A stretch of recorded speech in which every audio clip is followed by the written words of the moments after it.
Hello students, welcome to Hayat education academy. तो हम एक न्यू सीरीज़ स्टार्ट करने वाले हैं। इस न्यू सीरीज़ में हम second year third semester exam point of view से हम जो मोस्ट इम्पॉर्टेंट टॉपिक्स है ये 4 यूनिट्स में हम कवर करेंगे। ओके, सो हमारा फर्स्ट यूनिट है genome organization and DNA replication.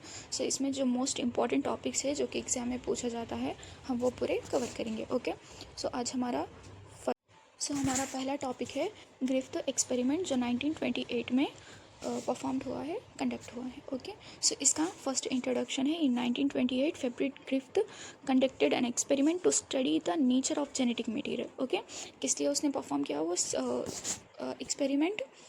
To know the nature of genetic material के नेचर के बारे में उसने जानने के लिए एक एक्सपेरिमेंट कंडक्ट किया। Okay, using a bacterium called diplococcus pneumonia, और उसने उसके लिए एक बैक्टीरियम यूज़ किया, एक बैक्टीरिया यूज़ किया जो कि डिप्लोकोकस निमोनिया है।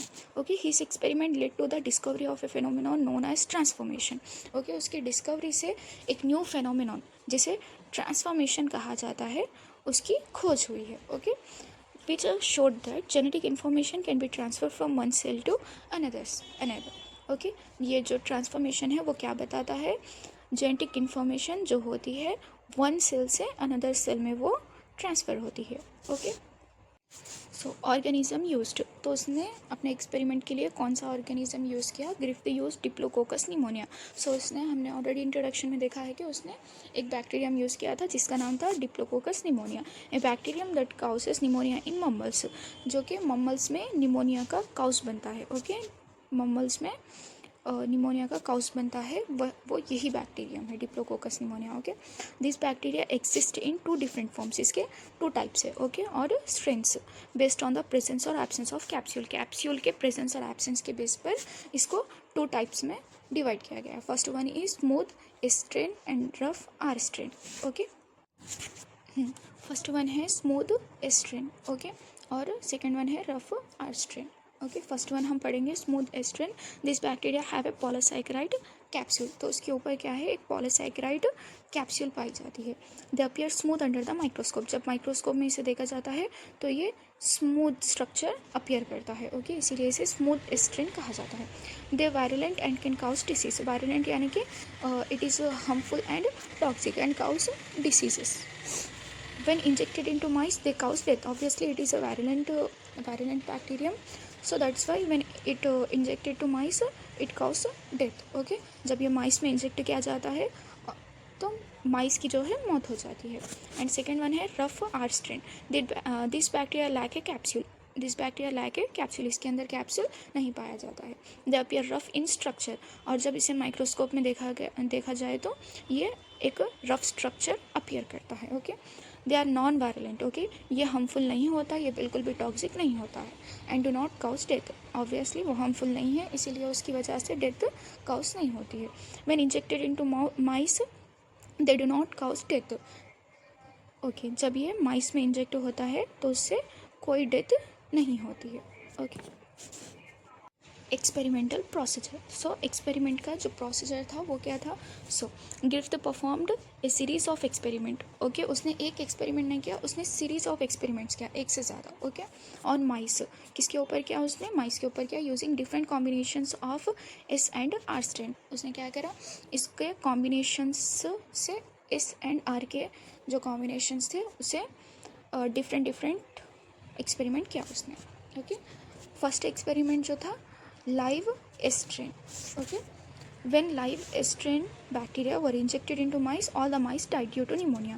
जब live strain माइस के अंदर इंजेक्ट किया गया तो सारे जो माइस थे उन लोगों की मौत होगी निमोनिया की वजह से। ओके, यहाँ पे बहुत ज़्यादा कंफ्यूज होता है। सो आप लोगों के लिए बेटर है आप लोग नोट्स बनाइए यहाँ से, बिकॉज ये टॉपिक बहुत ज़्यादा कंफ्यूज करने वाला है। ओके, एंड सेकेंड वन हमारा एक्सपेरिमेंट था हीट किल्ड स्ट्रेन। पहले हमने लाइव स्ट्रेन से हमने एक्सपेरिमेंट किया था, ग्रिफ्थ ने एक्सपेरिमेंट किया था।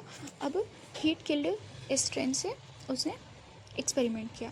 Okay, so second experiment is when heat killed strain bacteria were injected the mice survived. जब हीट किल्ड स्ट्रेन बैक्टीरिया को हमने माइस के अंदर इंजेक्ट किया तो वो माइस सर्वाइव कर गया, okay, because the bacteria were dead and non infective, क्योंकि जो बैक्टीरिया था वो डीड था, ओके, डीड था और वो नॉन इन्फेक्टिव था, okay. Next third one, experiment number 3, live R strain. When live R strain bacteria were injected into mice, the mice survived as this bacteria non-virulent, okay।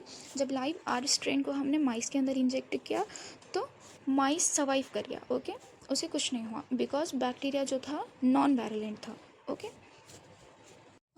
एक बार हम यहाँ पर समझेंगे, जब लाइव स्ट्रेन हमने इंजेक्ट किया mice के अंदर, so all mice died due to pneumonia की वजह से पूरे माइस की डेथ होगी, ओके। जब सेकेंड वन हमने हीट किल्ड स्ट्रेन, जब स्ट्रेन को हमने माइस के अंदर इंजेक्ट किया, माइस जिंदा रहे, वो मरे नहीं, ओके। और जब हमने लाइव आर स्ट्रेन को हमने माइस के अंदर इंजेक्ट किया, ऑल माइस अलाइव, ओके, तो वो क्या हुआ, वो मरे नहीं, ओके। लाइव स्ट्रेन से माइस की डेथ हुई और हीट किल्ड स्ट्रेन से माइस को कुछ हार्म नहीं हुआ, और लाइव आर स्ट्रेन से माइस को कुछ हार्म नहीं हुआ, ओके।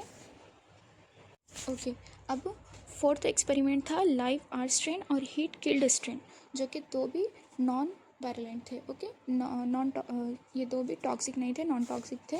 सो जब दोनों का मिक्सचर माइस के अंदर इंजेक्ट किया गया, when mixture of live R strain and heat killed strain was injected into mice, the mice died. तो माइस की क्या हुआ, डेथ हो गई, ओके। एक्चुअली ये दो भी स्ट्रेन्स जो थे, live R strain and heat killed strain, ये दो भी नॉन इन्फेक्टिव थे, बट इन दोनों का जब मिक्सचर बना के हमने माइस के अंदर इंजेक्ट किया था तो क्या हुआ, माइस की डेथ हो गई। On examining the dead mice, live strain bacteria were found. जब माइस का एग्जामिनिंग हुआ, डीड माइस का, तो लाइव स्ट्रेन वहाँ पे फाउंड हुआ, पाया गया, ओके, जो कि उसने इंजेक्ट भी नहीं किया था, उस साइंटिस्ट ने जो कि इंजेक्ट भी नहीं किया था, वो बैक्टीरियम वहाँ पे फाउंड हुआ। यहाँ पे ऑब्जर्वेशन क्या हुआ, the non virulent are strain bacteria were transferred into virulent strain bacteria in the presence of heat killed strain, okay. So यहाँ पे क्या बोल रहा, आर स्ट्रेन बैक्टीरिया जो था वो ट्रांसफर्ड हुआ, किस में ट्रांसफ़र हुआ, स्ट्रेन बैक्टीरिया में, लाइव स्ट्रेन बैक्टीरिया में ट्रांसफर हुआ, ओके, किसकी प्रेजेंस में, हीट किल्ड स्ट्रेन की प्रेजेंस में। जो आर स्ट्रेन बैक्टीरिया था वो लाइव स्ट्रेन बैक्टीरिया में कन्वर्ट हो गया। This indicate that some substance from the dead strain, हमने हीट किल्ड स्ट्रेन यूज़ किया था ना, हीट किल्ड स्ट्रेन हमने यूज़ किया था एक्सपेरिमेंट। सो यहाँ पे ऑब्जर्वेशन क्या हुआ, the observation is the non virulent are strain bacteria were transformed into virulent S bacteria in the presence of heat killed strain. तो यहाँ पर क्या हुआ, आर स्ट्रेन बैक्टीरिया जो था were transfer into virulent S strain bacteria, live strain bacteria में convert हो गया R strain bacteria, okay, in the presence of heat killed strain bacteria. Heat killed strain bacteria में ये जो आर स्ट्रेन था वो लाइव स्ट्रेन में convert हो गया। So this indicate that some substance from the dead strain had converted R strain into strain. तो इसमें जो ये जो डीड स्ट्रेन है उसमें कुछ पर्टिकुलर सब्सटेंस था जिसकी वजह से आर स्ट्रेन लाइव स्ट्रेन में कन्वर्ट हो गया, जो कि एक हार्मफुल बैक्टीरियम है, ओके।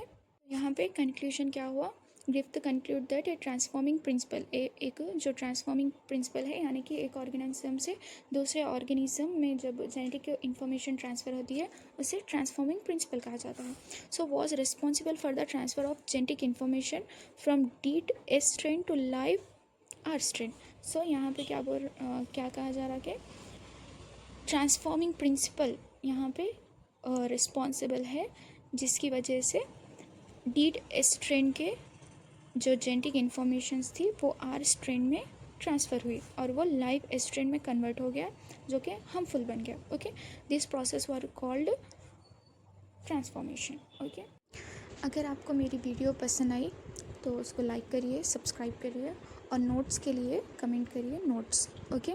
और ऐसे ही इंफॉर्मेटिव वीडियोस के लिए बने रहिए। तब तक के लिए अल्लाह हाफिज़।